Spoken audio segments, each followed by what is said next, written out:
মারে আমি একদিন আপনারে কষ্ট দিয়েছিলাম। কি কষ্ট দিয়েছ? ও আম্মাজান, আপনি যখন গর্বে ছিলাম আপনার কিছু খেতে মন চায়, আপনি গাছের দিকে তাকালেন, একটা ফল আপনার খেতে মন চাচ্ছে, আপনি এখন নিবেন, দেখতেছি আমি গোস পাক আপনার পেটের ভিতরে, আপনি যদি হাত বাড়ান ফলের অপোজিটিতে একটা বিষাক্ত সর্ব আপনার দিকে তাকায় আছে, আপনি হাত বাতাতে দেরি হবে, আপনাকে দর্শন করতে দেরি হবে না। আপনি হাত বাড়াচ্ছিলেন, আমি গোস পাক মায়ের পেটের ভিতর থেকে একটা টান মেরেছিলাম। যারা বলেন আল্লাহু আকবার।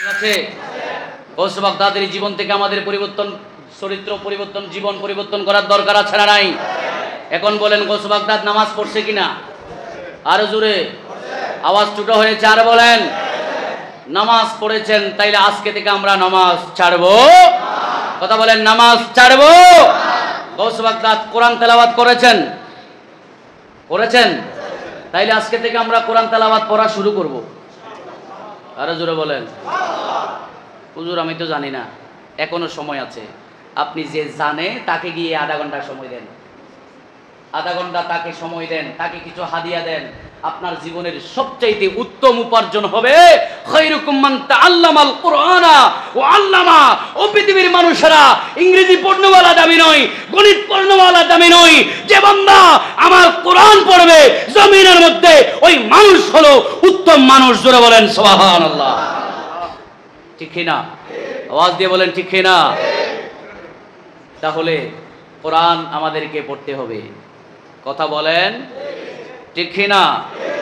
এবার আসেন যুবক ভাইয়েরা, আল্লাহ পাক বলেছেন ওয়াকুনু মা সাদিকিন, সাদিকিনদেরকে আপনারা সাদিকিন বান্দাদের সাথে থাকবেন।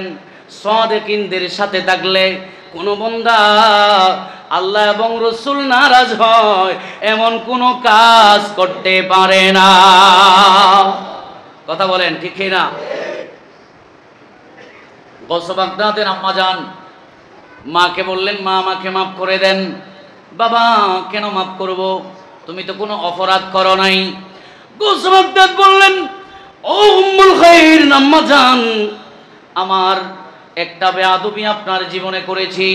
কি বেয়াদবি করেছ? আমি যখন আপনার গর্ভের ভিতরে ছিলাম আপনাকে একদিন আমি কষ্ট দিয়েছিলাম। সুবহানাল্লাহ। কোথায়? ফেড়ে ভিতর থাকতে। কোথায় বলেন না? মাতৃগর্ভে আমরা কি করছি জানিনি? তারা নামাদের দে।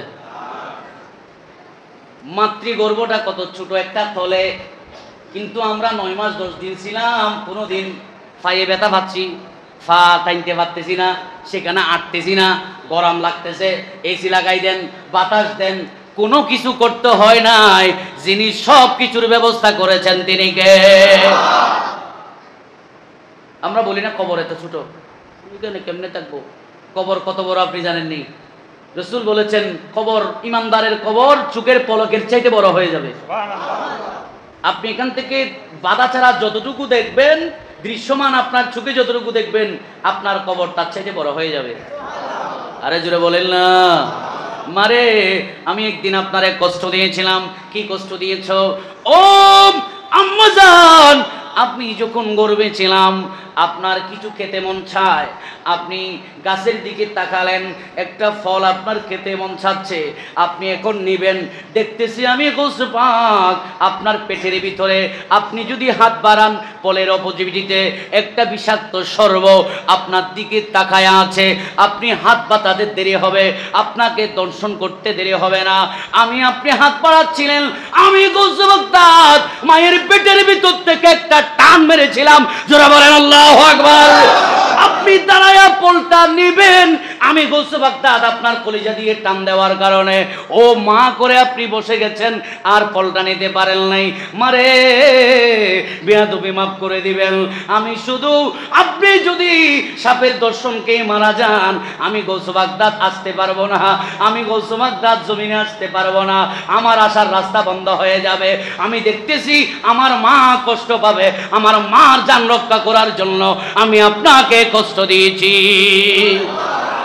আর একটু জোরে বলেন না। ও যুবক, এখন আমরা কত যুবক আছি মারে দড়ি ফিরাইতেছি, আছে না নাই? আরো জোরে বলেন আছে না নাই? মাকে ফিটাচ্ছে এমন যুবক আছে না নাই? যুবক রে, আপনি যত বড় আল্লাহর ওলি হন না কেন, যদি আপনি মা বাবার বদদুয়া নেন, ওই সন্তান আল্লাহর জান্নাতে যাইতে পারবে না। কথা বলেন ঠিক কিনা?